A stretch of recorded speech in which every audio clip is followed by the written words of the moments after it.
Right, so Jeremy Hunt's plans for benefit claimants as the government returns to a shirkers versus workers mantra, yet another culture war, folks, are set to make life even worse for disabled people who are, of course, amongst such claimants, but always get left out of the narrative, because otherwise a lot of people wouldn't support what the government's doing, save those who think people can, I don't know, walk off an amputation or long COVID is just a bad cough. We've all met those types, haven't we? And for them, a policy like this is red meat.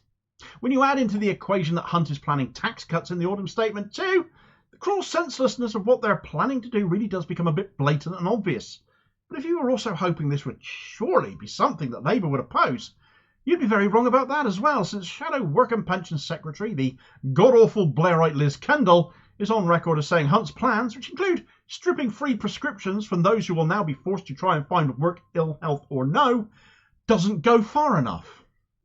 Right, so Jeremy Hunt, living up to being that word he rhymes with again, has been announcing benefit reforms that are completely unnecessary, contrary to common sense, blatantly cruel, and born out of sheer ignorance, appealing to the ignorant right wing of this country who love to see misery being heaped down on other people, mostly I think to make them feel better about their own crappy existences. In the firing line this time are those who have, whether still on the old legacy benefit system, been ruled unfit for work and are in the Support Group for Employment and Support Allowance, ESA, or found unfit for work as universal credit claimants in the Limited Capability for Work group, because Hunt is basically looking at scrapping those groups in all intents and purposes. There's too many people being deemed unfit for work, you see. Therefore, we'll now deem them all fit for work. Hunt is targeting what he calls those people languishing on the long-term sick. But his plans mean the notion of long-term or short-term become irrelevant, because even new claimants will get caught up in this. Therefore, it is anyone who is deemed as just sick, regardless of what illness or what sickness, what issues they may have. This could include people waiting for operations and are unable to work until they've had it. Not just people with ongoing issues like cancer, for example, or long COVID, let alone those with ongoing lifelong disabilities. Because to Hunt, in his words, they're all work-shy benefit shirkers. The one bit I've looked for clarification on over this and found nothing is how carers for all these people will be affected, since Hunt can legislate changes to who the law sees as sick or not, who is capable of work and who isn't. But illnesses and disabilities don't change just because legislation has, and people who had to give up work to care for those who still need it will still be in that boat of having to care for people Hunt might now decide are capable for work despite them blatantly not being. Making matters worse, if you're put in that position and can't find work, then Hunt is going to withdraw your access to free healthcare, dentistry, and access to help to heat your home, effectively deciding the way to get people into work now is with even tougher sanctions on people who were previously protected from such measures, and doing everything, frankly, to harm their health even further. This isn't a helping hand, this is whipping people like animals until they do what you want. The treatment of disabled people over the last 13 years of Tory rule has seen 330,000 people die, so making the measures even tougher and targeting those most ill will certainly see more people die, and the Tories must know this.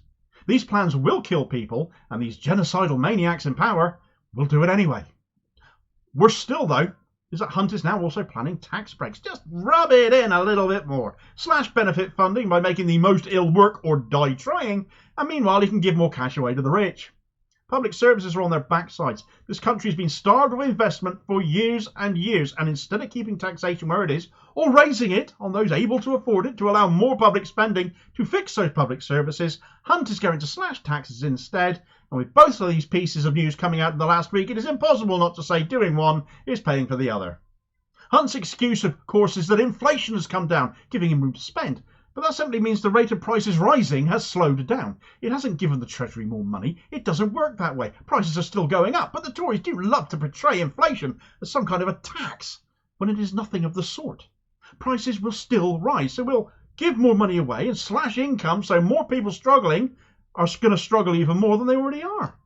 It is economic idiocy. It is cruel. People will suffer. People will die. The economy will suffer because these people aren't spending in it like they need to keep the economy afloat, and the Tories couldn't give a damn.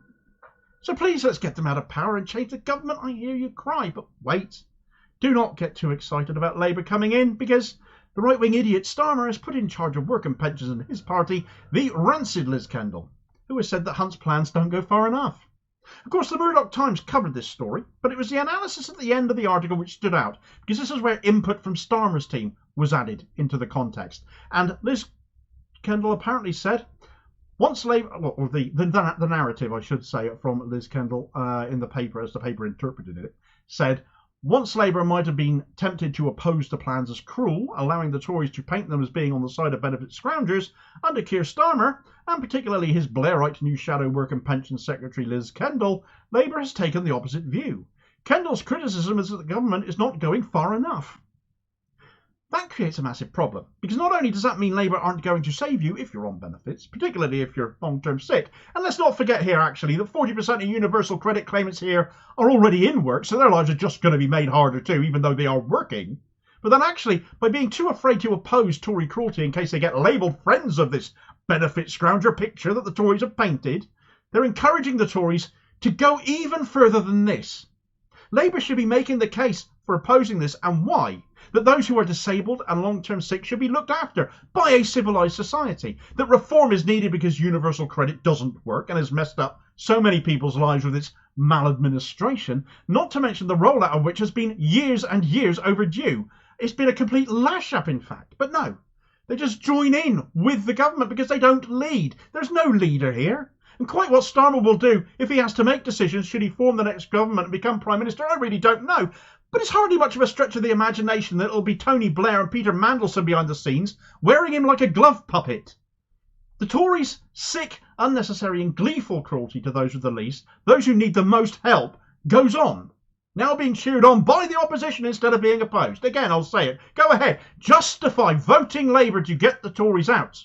Because actually nothing is going to bloody change, regardless of which of those two parties takes over and is running government next.